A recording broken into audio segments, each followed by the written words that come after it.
आज चाहिँ मासु र भात मजाले बसेर खान पर्यो भनेर एकदमै खुसी हुँदै मासु काट्न थालेँ। तर फ्रिजमा हेरेको त टमाटरै रहेनछ।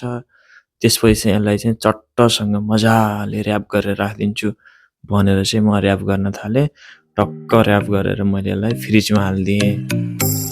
अनि यता साथी फेरि तिमी खानासाना बनाऊ, म चाहिँ पुरा चाहिँ गाडीको म्याटहरू साफ गर्छु भनेर चाहिँ म्याट साफ गर्न तम्सिए। लौ त नि ठिकै छ भन्दै चाहिँ मैले फेरि टक्क चाहिँ भिडियो गर्न थालेँ। पुरा चाहिँ एङ्गलमा चाहिँ भिडियो गर्न थालेँ।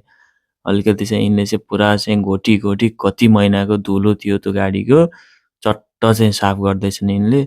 साफ गर्दा अलिकति थाकेछन् क्या हो, अलिकति झनक्क रिसिन थाले।